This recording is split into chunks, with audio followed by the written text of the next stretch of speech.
سلام الله عليكم إخوة الأخوات، نتمنى تكونوا بخير وعلى خير في هذا العدد الجديد والحلقة المستجدة من قناة ديالكم منصة التحليل. إذا إخوة الأخوات، دائما متابعة لآخر التطورات والمستجدات.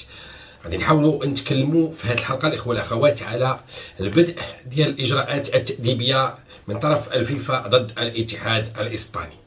غنشوفوا في الموضوع الثاني المتعلق بالاعتراف بطبيعة الحال بالصحراء المغربية من مجموعة من الدول العالمية وعلى رأسهم أمريكا وكذلك هولندا. غنشوفوا في الأخير الإخوان الأخوات الخروج ديال المدير العام للطاس بتصريح وقال بأن الحكم النهائي في هذه القضية غادي يكون حاسم ولا مجال فيه لأي طعن أو أي شيء آخر. إذا هذه المواضيع الإخوة الأخوات نحاولوا نتكلموا عليها في هذه الحلقة بكل تفصيل. نرجو منكم دائما الاشتراك معنا في القناة، هذه فرصة من طبيعة الحال باش تدعمونا بالتعاليق البناءة باش نزيدوا نطوروا من الأداء ديالنا، وكذلك الضغط على زر الإعجاب باش ينتشر هذا المحتوى أوسع نطاق. شكرا لكم ونمر مباشرة إلى التفاصيل.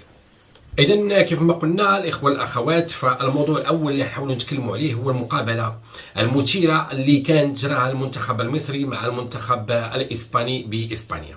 هذه المقابلة اللي شهدت مجموعة من الهتافات العنصرية من طرف الجماهير إسبانيا ضد المسلمين بطبيعة الحال وضد المنتخب المصري، شكل واحد العقبة أمام الاتحاد الإسباني بطبيعة الحال في احتضان المقابلة النهائية لكأس العالم 2030، حيث أن مختلف متتبعي هذه القضية قالوا بأن المغرب قطع أشواطا في الفوز بهذه المقابلة النهائية ديال المونديال.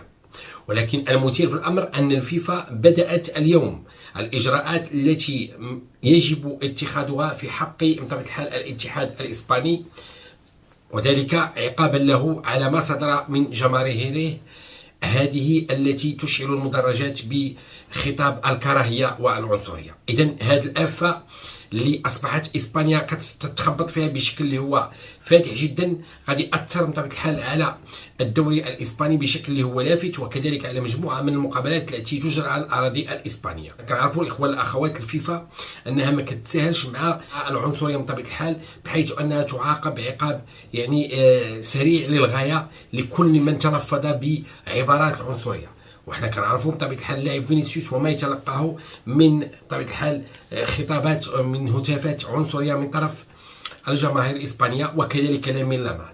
اذا الاخوه الاخوات الان غنتبعوا هذا الملف بكل تدقيق بعد البدء بطبيعه الحال في اجراءات العقوبات الصارمه اللي غادي توجه فيفا.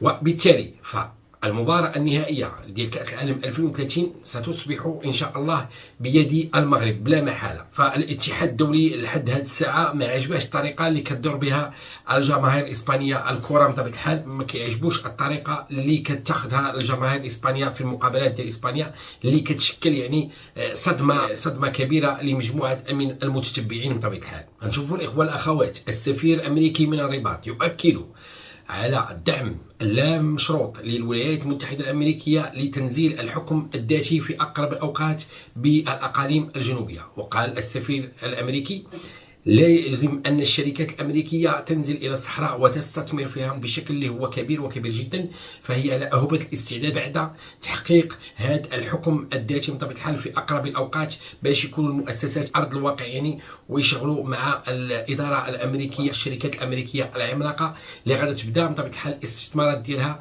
مع بداية الحكم الذاتي المغربي السيادة المغربية. وكذلك عبرت هولندا عن طريق وزير الخارجية ديالها بالرباط في لقائه مع ناصر بوريطة على الدعم ديالها لا مشروط أيضا للحكم الذاتي، يعني التفاف ديال مجموعة من الدول الأوروبية إسبانيا هولندا ألمانيا فرنسا، الكل ينادي هذا الحل الذي لا حل سواه وهو الحل ديال الحكم الذاتي. ما فيش حل آخر، أي حل فهو تحت هذا النطاق ديال الحكم الذاتي، يعني لا مفاوضات تجري إلا تحت صيغة واحدة وقرار مجلس الأمن 2797 الذي يعطي المغرب كامل حقوقه بطبيعة الحال في أراضيه الصحراوية.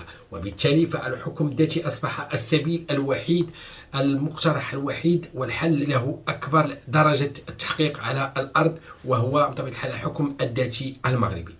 اذا الاخوه الاخوات غادي نشوفوا في اخر هذه الحلقه التصريح اللي خرج به ماتيو. هذا ماتيو وهو المدير العام للطاس، وقال بان هذه القضيه ما بين السنغال ومصر وما بين السنغال والمغرب بدع نهائي كاس افريقيا سوف تاخذ مسارا واحدا، وان الحكم النهائي ليس قابل للطعن. اذا فغادي ياخذوا الوقت ديالهم القضاة ديال لوزان باش يصدروا الحكم ديالهم بناء على ما وثقوه بطبيعه الحال وما لديهم من ادله قدمتها الجامعة المغربية وكذلك قدمها الاتحاد السنغالي على قلتها بالنسبة للطرف ديال الاتحاد السنغالي. ما عندهم بطبيعة الحال حتى شي حجة ما يقدم للطاس، فقط المغرب هو من له الحجج وله الفيديوهات موثقة بالصوت والصورة، وتقرير الحكم والمشرف على المقابلة كلهم تصب في صالح المنتخب الوطني المغربي. من هنا كنقولوا بطبيعه الحال مره اخرى مبروك للمنتخب الوطني قبل ان تصدر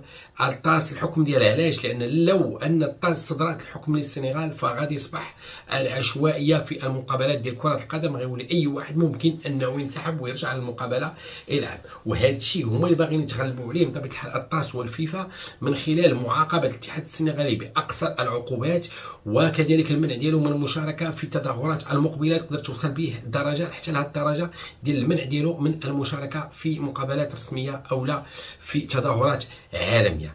اذا الاخوه الاخوات هذا كل ما لدينا بالنسبه لهذه الحلقه. نتمنى ان هذا المحتوى كان في المستوى المطلوب. دائما نذكركم الاخوه الاخوات بالاشتراك معنا في القناه، هذه فرصه باش تكبر العائله، كذلك الضغط على زر الاعجاب باش ينتشر هذا المحتوى على اوسع نطاق. شكرا لكم الاخوه الاخوات، والى حلقه قادمه بحول الله.